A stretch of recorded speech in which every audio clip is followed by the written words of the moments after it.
My mom banned my son's 10th birthday party because my brother's kids weren't special enough. That night, we moved out, and a year later, my brother's jealous rage tore the family apart. I still remember the exact moment my mother told me my son's 10th birthday party was canceled because my brother's kids didn't feel special enough. It was like a switch flipped, and I knew, with chilling certainty, that I was done letting my family write the rules of our happiness. My name's Nick. I'm 35, a locksmith, the kind of guy who shows up with a scuffed toolbox and a quiet voice when your key snaps at midnight. I live in a small rental with my wife, Anna, and our son, Leo. This Sunday, he was turning 10, and he'd been sticking post-it notes on the fridge like it was a countdown to a rocket launch. 3 sleeps, 2 sleeps. He didn't want anything fancy, just courtyard soccer, hot dogs, and a chocolate cake with a Big 10 on top. Nothing huge, just his day. In our family, I'm the background guy. The one you swing by when something's broken. Squeaky hinge. Stuck latch. Doors swelling in the summer? Call Nick. But if there was a glow-up, a big promotion, a perfectly staged photo shoot, or matching outfits in a field at sunset, call my older brother, Andrew. He's the golden one. He doesn't fix doors. Doors open for him. Don't get me wrong, I don't hate Andrew. As kids, I trailed him like a shadow with a wrench, while he trailed applause. Mom, she kept score in a ledger only she could see, and somehow, Andrew always had credits, and I always had character building. I learned to be useful. He learned to be adored. Then came Saturday afternoon. I'd stopped by my parents' house to grab a folding table for Leo's party. Mom likes to lend things with a side of lecture. She watched me dusting it off in the garage and said, "Come inside for tea." That tone, I knew it. It meant she had an agenda. Dad was in his recliner, TV muted, pretending to be as neutral as Switzerland. Mom poured tea, didn't offer sugar, and went straight to the script. "We've been talking," she began. "About what?" I asked, my gut already tightening. "About Sunday," she said, pausing dramatically. "About Leo." I waited, my breath held. "You can't have the party," she said, her voice flat, like she was talking about the weather. "Your brother's kids don't feel special enough." I blinked. "What?"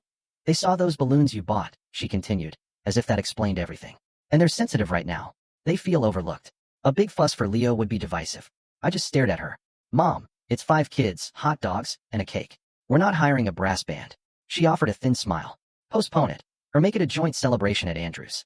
His yard is bigger. It's only fair. Leo turns 10 once," I said, my voice rising a little. "We've planned this for weeks." Her voice cooled. "If you choose selfishness, don't bring him here afterward. We won't reward it." The kettle clicked off. Dad cleared his throat. No one looked at me. But inside, something small and precise moved into place, like pins lining up in a lock. It wasn't rage. It was a cold, hard recognition. I saw that ledger again, the one where my son's joy counted as someone else's theft. "Okay," I said, my voice surprisingly steady. "I hear you." I left the folding table right where it was. I walked out with empty hands, but with a thought that wouldn't let go. He turns 10 once, and we are done begging for permission to celebrate our own kid. You don't just arrive at a sentence like, "Your brother's kids don't feel special enough," out of nowhere. That kind of entitlement is built over years, brick by brick, favor by favor, silence by silence. I grew up learning that love in our house had fine print. When Andrew needed a new bat, the budget stretched. When I needed a school fee, we had a serious talk about priorities. When he won trophies, the living room turned into a shrine. When I fixed the broken fence, I got a nod and a good man. I told myself I didn't mind, because I like tools and being useful is its own language. But being useful is vastly different from being seen. By 16, I was rekeying rentals for a landlord who paid in cash and complaints. I learned the sound of a cylinder when it's almost there, the way metal talks to you if you just listen. I like the certainty. Follow the pins. Turn the plug. Door opens. People cry, and they say thank you. No ledgers, no drama. I met Anna on a lockout call. She brought me water and asked if I wanted lemon. Lemon. That small detail still lives in my head. We got married at the courthouse with a grocery store cake and a tiny bouquet Anna tied with blue thread from her sewing kit. The cake didn't photograph well. It tasted perfect. Andrew married Jenna in a vineyard. There were drones and a hashtag. When Leo was born, holding him, I remember thinking, asterisk, this is it. This is my whole job now. Make the world a little kinder at the edges. Asterisk, we don't have much, but we have clear rules in our home. Don't lie. Don't keep score. Don't weaponize help. My side of the family, though, they ran on small asks. "Nick, can you install a smart lock at Andrews?" He'd pay a pro, but we're family. "Nick, can you look at our garage door Saturday? It's loud. Your father can't nap." "Nick, can you pick up the kids?" Jenna's spa day went long. At first, I said yes to all of it. That's how you keep peace, right? You pay the tax. But taxes turned into tithes. If I invoiced them, I'd be cold-hearted. If I didn't, I'd be a good son. The ledger always existed. The labels just shifted to keep me in my place. We keep a budget notebook at home. Pencil numbers for groceries, gas, rent. Last year, I added a tiny page, Family jobs, hours, parts. I told myself it was just to remember. January through June. $37 for parts, $213 in hours. Reimbursed, $0. Mom texted in March. We'll settle up after Easter. Then Easter came. Then Mother's Day. Then things are tight in June. But Andrew posted a photo of their new espresso machine with the caption, "Invest in mornings." Cool. It wasn't just the money. It was the posture. The assumption that our time was elastic, that Leo's schedule could bend around their real things. Last year, we tried a joint party for his 9th. It makes sense, Mom said. Children learn to share. Sharing turned into our kid fading into the wallpaper while Andrew's kids got the center spot and the big slice with the topper that said, "Family first." The photos looked adorable. Later, Leo asked me if joint meant not really mine. Anna cried in the bathroom, with the fan on. She hates crying where people can hear. I stood outside the door and stared at a towel rack I had installed for my parents and never got paid for. I thought about sending an invoice with a line item for respect. I didn't. It felt petty, and I knew the ledger would just flip it into proof that I was calculating. My mom has a tone when she says my brother's kids' names. It's soft and round, like a spoon dipping into honey. When she says Leo's name, it's brisk, efficient, like she's filing paperwork. She doesn't mean to. She believes she loves us equally. The ledger says otherwise. In the weeks before Leo's 10th, we planned small. 12 balloons, $16. Hot dogs, buns, juice, $41. Paper plates and candles, $9. A used soccer net off Marketplace, $20. Chocolate, butter, flour, $27. Total, $113. Leo made a guest list of 5 kids, writing their names in careful, blocky letters. He drew a tiny cake next to each name. He even saved 2 seats for his cousins, because he still wants everything to work out. Then came Mom's kitchen. Postpone or make a joint. Your brother's kids don't feel special enough. And I just said no. It scared me how quiet the word came out. That night, my phone lit up like a Christmas tree. And texts. Dad calls. Andrew's brotherly voice notes. The pattern was predictable. Is a compromise really so hard? My aunt asked. Be pragmatic. We're one family. Dad, who only becomes pragmatic when it's convenient, chimed in. Bring the cake to ours. We've got a theme. Andrew, always brand conscious. Don't be selfish, Nicholas. Mom, using my full name, like she thought she was saving me from myself. Anna watched me put my phone face down. What do you want to do? She asked. I stared at the streamers on our kitchen table. I thought of Leo's drawings taped to the fridge. I want to give our son his day, I said. And I want to stop negotiating for basic joy. Then let's do that, she said. Mom's last text came at 10:41 p.m. If you go through with this, don't bring him here afterward. We cannot support your choices. I read that and finally realized, support in this family had always meant control. I slept light. In my dream, I was turning a stubborn cylinder. And it finally clicked. Sunday morning, Leo came barreling into the kitchen in mismatched socks. Is it today? Is it double digits? He asked, practically vibrating. It's today, I said. It's double digits. We iced the cake together. I don't know how to do those smooth bakery swirls. Mine look like small waves. Leo said they were cool, like mountains. Anna piped the 1 and the 0 a little crooked. It felt right. At 9:12 a.m., my mom called. I let it ring. At 9:14, Andrew. At 9:19, Dad. The call log looked like a fire alarm. We opened the courtyard gate. I taped a paper sign with an arrow that said Leo's 10th, like it was a treasure map. Kids arrived. Backpacks. Chatter. Shy hellos turned into chaos, which is another word for joy when you're 10. We played penalty kicks into the used net. Leo scored, skidded on his knees, and yelled, yes, like he was announcing something bigger than soccer. At 10:03, the gate rattled. Mom walked in with Andrew and Jenna behind her, a small parade that didn't check the schedule. They were uninvited, and dressed like they were here to host. My stomach sank. Anna stood a little straighter. Leo came to my side and grabbed my hand. His palm was sticky with frosting he'd tested. Mom glanced around. Balloons, paper plates, the $20 net, like it was contraband. She made the face she makes when a server puts cilantro on her food. Asterisk Nicholas asterisk, she said, her voice carrying across the courtyard. We told you the conditions. This is Leo's party, I said, my voice calm. I heard my own tone and felt steady. Andrew smiled like a politician. Bro, we're not here to fight. We're here to rescue this. Bring the cake to our place. The cousins are waiting. We've got entertainment, a better grill, an arch. It'll look good. Jenna tried to step in. Let's be adults, she said to me, then softly to Mom. It's not a competition. Mom ignored her. You are making the other children feel less than, she announced. That's not who we are. I looked at Leo's friends, wide-eyed, holding paper cups. I looked at my son. I looked at the woman who gave birth to me and somehow forgot that celebration is not theft.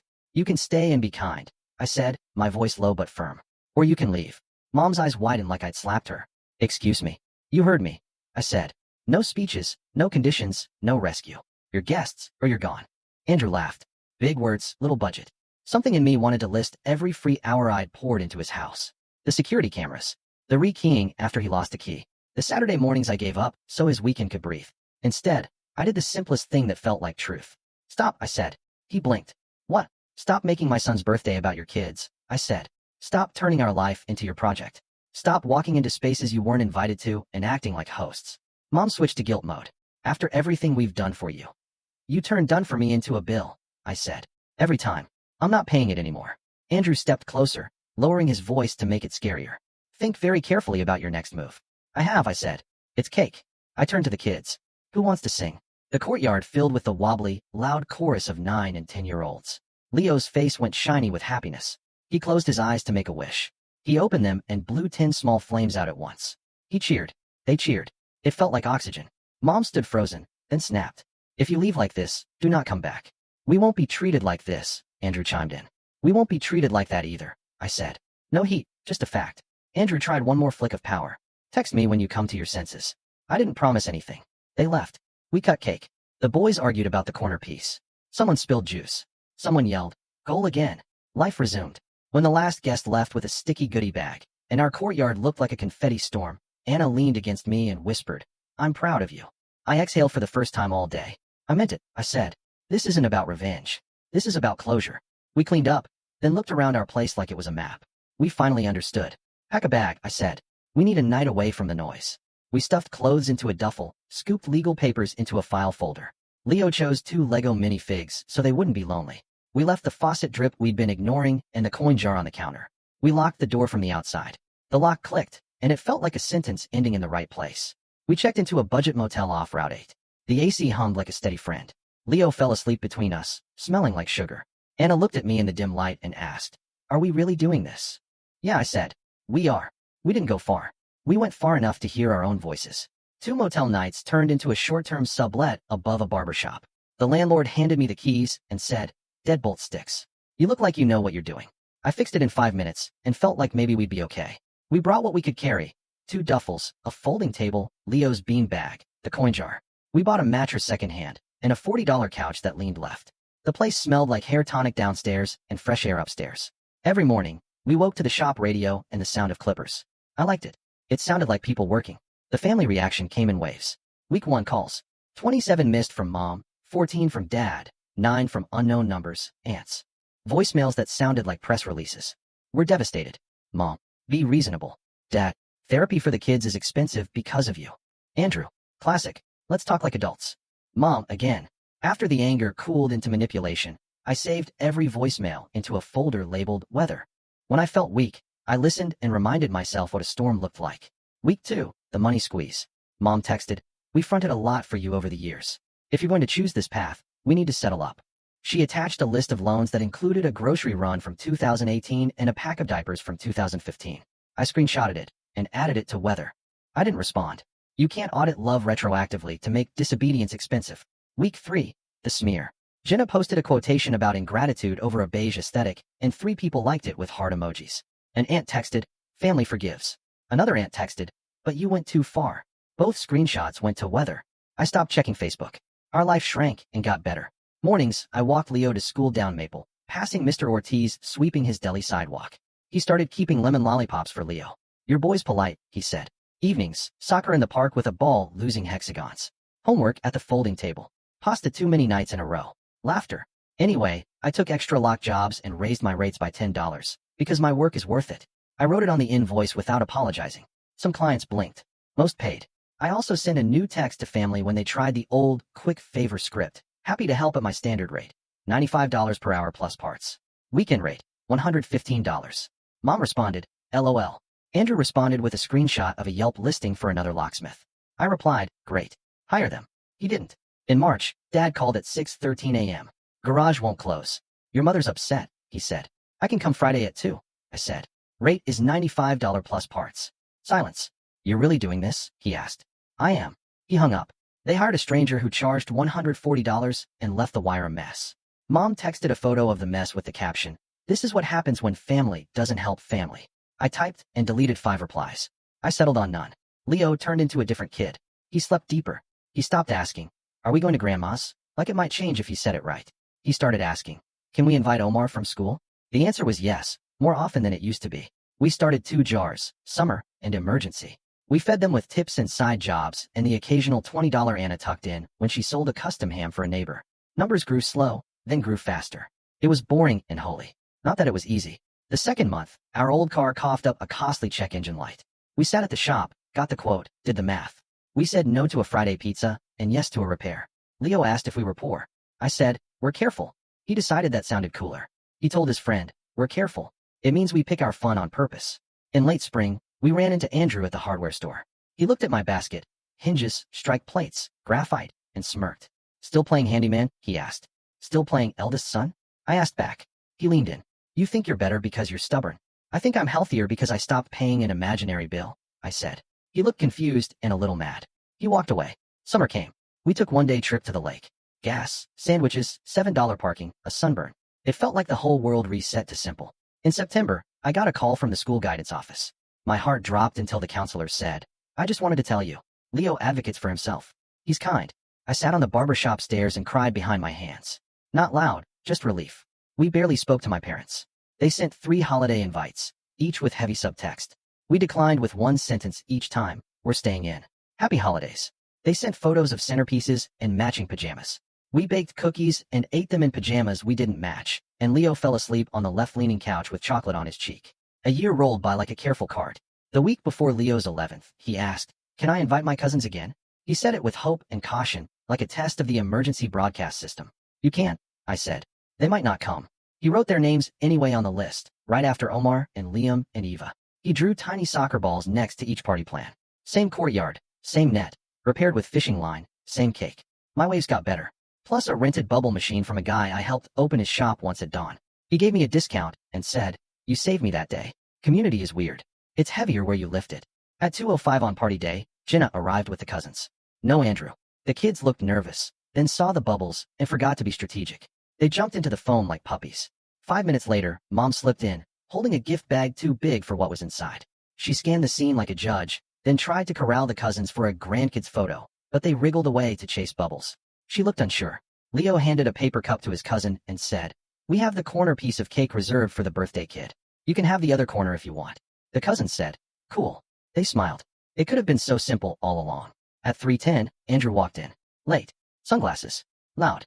He took in the joy that wasn't centered on him and made a face like he smelled a bad idea. So, this is what we're doing, he said. Budget party chic. Inspiring. Jenna said his name with a warning note. Mom tried to smooth the air with a brittle laugh. People kept laughing at Bubbles. Joy is stubborn. Andrew stepped closer to me. You happy, he asked. You broke Mom's heart for this. For our kid's smile. I said yeah. He scoffed. You think you're some hero because you bought off-brand juice and said boundaries a lot? Meanwhile, we've had to pay for therapy for the kids because you excluded them. He air-quoted like a teenager. I almost asked for receipts, but I've learned better. You can't audit that ledger either. He leaned in, voice sharp. You owe Mom an apology. Today, in front of everyone. Kids turned their heads. Bubbles popped. The sun made everything too clear. I crouched to Leo. You okay? He nodded. Brave. I stood up. Andrew. I said, you need to leave. He laughed. Make me. I didn't raise my voice. I have 71 voicemails and 94 texts saved from last year where you and Mom threatened consequences. I said, if you won't go, I'll call this in as a disturbance. Numbers matter to him. He flinched. Mom tried one last pivot. Nicholas, don't do this in front of the children. This is exactly where to do it, I said. So they see what a boundary looks like without yelling. Jenna took Andrew's arm. We're leaving, she said. Her tone said, I'm done being your audience. He yanked free, turned at the gate, and shouted, you'll regret this. It sounded small against the noise of kids laughing at Bubbles. We went back to cake. Leo got his corner. His cousin got the other. Joy rebooted. That night, my phone lit up with messages that ranged from the scripted, families have disagreements, to the obscene. I put it face down. I washed the cake knife. I took my son into bed. He said, best party, and fell asleep like he trusted the floor not to move. If you've spent your life as the background guy, it feels wrong at first to take up space. You keep wanting to apologize for existing in the frame. I don't do that anymore. Our life isn't cinematic. It's checkout lane math and borrowed ladders, and soup on Tuesdays. It's Anna hemming pants at the kitchen table. It's me coming home smelling like metal and graphite, and Leo yelling, unlock, when I open the door, and me yelling, relock, back because we're dorks. It's jars on the fridge labeled, cleats, camping, car fund, filled by 1s and 5s that add up to something true. My mother texts sometimes. Neutral holidays. A photo of chrysanthemums. A link to an article about forgiveness. I reply when I want, with full sentences. I don't when I don't. She hasn't said she's sorry. I stopped writing that line for her in my head. Andrew sent a paragraph in spring. We should be brothers again. Family forgives. I could use help installing a camera system. Can you do Saturday? I replied, I'm booked. He wrote, always selfish. I didn't let that land. Words only land if you make room. People ask if I'm angry. I was. Now I'm clear. There's a difference. Here's what I know, and what I'm teaching my son.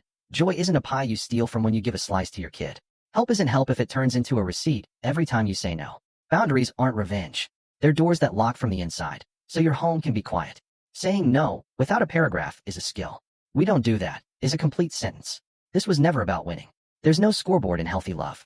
This was about closure, which is just another word for turning the key on a door that never protected you and walking through the one that does. I'm still a locksmith. I still show up when people are stuck. I still listen for the tiny click that means it's time. I used to believe my job ended at the door. Now I know it also lives at our kitchen table, at a courtyard with a lopsided cake, at a gate where I said, you need to leave, and meant it. I won't let anyone ration my kid's birthday to keep other kids feeling special enough. I won't do free labor to buy a seat at a table where we're never truly served. I won't pay emotional interest on loans I never took. I will keep my house simple, and my rules even simpler. Be kind. Be honest. Be safe. This isn't about revenge, I told my brother. This is about closure. And it still is. We lined up the pins. We turned. The door opened. And this time, we stepped through, and we stayed.